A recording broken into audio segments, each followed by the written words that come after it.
ढेर कर दिया गया।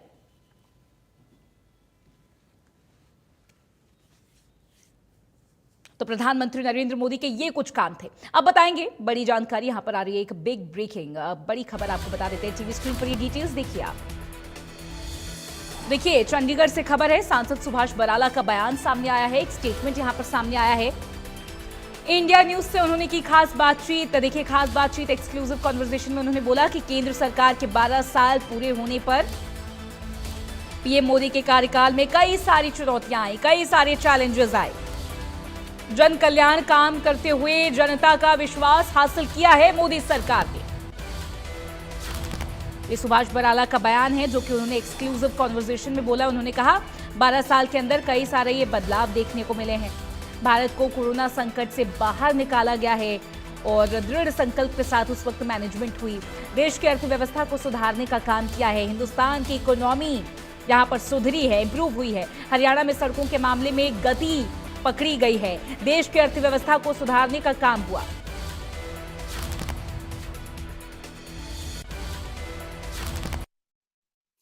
प्रधानमंत्री नरेंद्र मोदी और केंद्र सरकार के 12 साल पूरे होने को लेकर एक और जहां सत्ता पक्ष इस चीज को लेकर अपनी पीठ थपथपा रहा है और तमाम जो उपलब्धियां हैं मोदी सरकार की इन 12 सालों की उनको गिनवाया जा रहा है, तो वहीं दूसरी ओर विपक्ष जो है इन 12 सालों की खामियों को लगातार उजागर कर रहा है और इस दौरान जितने भी काम नहीं हो सके या जो महंगाई लगातार बढ़ी है इसको लेकर आलोचनाएं कर रहा है। इस वक्त हमारे साथ सांसद सुभाष बराला मौजूद हैं, उनसे बातचीत करते हैं। सर, 12 साल पूरे हो रहे हैं मोदी सरकार को, आप कैसे देखते हैं इन 12 सालों को? कितने चुनौतीपूर्ण ये 12 साल रहे हैं? साक्षी जी, अगर मैं बात शुरू करूं तो एक बात कह सकता हूं कि 12 साल रहे हैं विश्वास, विकास और जन कल्याण के।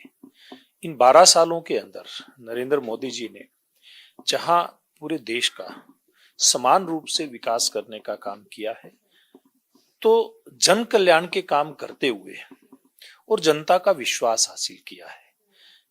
तो अगर पुरानी समय की सरकारों को देखें और नरेंद्र मोदी जी के कार्यकाल को देखें, इन 12 साल के कार्यकाल को, तो निश्चित रूप में आपको एक बड़ा बदलाव इन 12 साल के अंदर दिखाई देता है और लोगों का विश्वास जमा है। विश्वास मैं इसलिए कह रहा हूं कि इस दौर के अंदर नरेंद्र मोदी जी 14 में आए थे, उसके बाद कितनी चुनौतियां आई देश के सामने। अगर बात करें, सबसे बड़ी चुनौती तो कोरोना की आई थी, पूरी दुनिया की महामारी थी।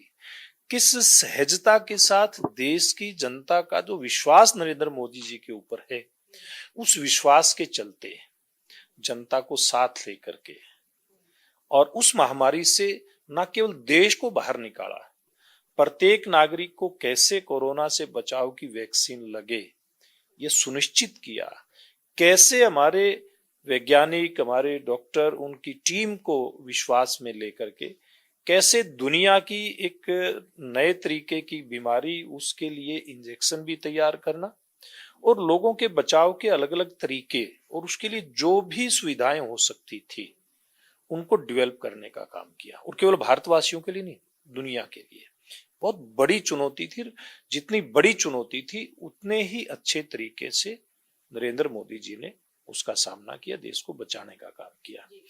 इसके बाद एक चुनौती और आती है। 2024 के चुनाव से पहले एक बवंडर उठाया गया कि संविधान खत्म हो जाएगा, नरेंद्र मोदी जी इसी प्रकार राज करते रहे तो ये तो संविधान खतरे में है, अम्बेडकर साहब का अपमान है। पता नहीं कैसी कैसी बातें जनता के बीच में इस प्रकार से उठाई गई। जनता के मन में एक बार जरूर बात आई होगी, इसलिए कुछ सीटें भी घटी, लेकिन इस चुनौती को भी पार उन्होंने पाया। अब एक चुनौती और आई है, जो दुनिया के अंदर एक बड़ी लड़ाई चल रही है, अमेरिका की और ईरान की, इजराइल की, और उससे पहले यूक्रेन और रूस की। दुनिया के बहुत सारे देशों में इस प्रकार के आपस के झगड़े हुए। पुराने जो मामले थे उन्होंने इतना प्रभावित नहीं किया वैश्विक राजनीति को, यानी कि रूस और यूक्रेन के युद्ध से थोड़ा प्रभावित हुआ वैश्विक सिनेरियो, लेकिन इस युद्ध में तो जो इजराइल प्लस अमेरिका और ईरान के साथ इनका चल रहा है, इसमें तो दुनिया की जो आर्थिक स्थिति है वही डगमगा गई। लेकिन नरेंद्र मोदी जी ने जिस प्रकार से जनता को विश्वास में लेकर के और अपनी अर्थव्यवस्था को संभालने का काम किया, ये बहुत बड़ी बात है। इसलिए मैंने बात चुनौतियों से शुरू की है। तो इन चुनौतियों के बावजूद भी और बहुत सारी चुनौतियां आती हैं, उनसे पार पाने का काम नरेंद्र मोदी जी के नेतृत्व में हुआ है। और अगर हम पारदर्शिता, जन कल्याण, विकास की बात करें तो हमारी निगाह सबसे पहले जाती है जब देश के प्रधानमंत्री बने नरेंद्र मोदी जी 14 में। उस समय उन्होंने प्रधानमंत्री बनते ही एक तरफ जहां डेवलपमेंट के काम तो शुरू कर ही दिए।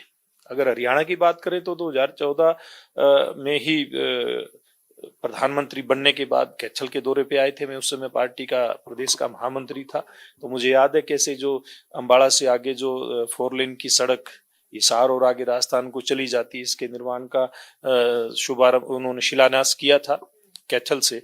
और वो जो उन्होंने हरियाणा प्रदेश में सड़कों के विकास के मामले में गति पकड़वाई थी, वो आज तक चल रही है। प्रिया, बातचीत करने के लिए तो सांसद सुभाष पराला हमसे बातचीत कर रहे थे, जिन्होंने तमाम 12 साल की जो उपलब्धियां या चुनौतियां रही हैं उन सभी का जिक्र किया और ये भी कहा है कि अब पंजाब की बारी है और पंजाब में कमल खिलाने को लेकर संगठनात्मक दृष्टि से तमाम जो प्रक्रियाएं हैं वो चल रही हैं। और उन्होंने ये भी उम्मीद की है कि जनता भी शायद इस बार मन बना चुकी है कि अगर उन्हें पंजाब में बदलाव लेकर आना है तो उन्हें केंद्र की सरकार के साथ मिलकर चलना होगा, ऐसा उनका मानना है। कैमरा पर्सन जतिन के साथ साक्षी शर्मा, इंडिया न्यूज़ हरियाणा। देखिए, एक बिग ब्रेकिंग और आपको बता देते हैं, एक और बड़ी जानकारी आपको बता देते हैं। चंडीगढ़ से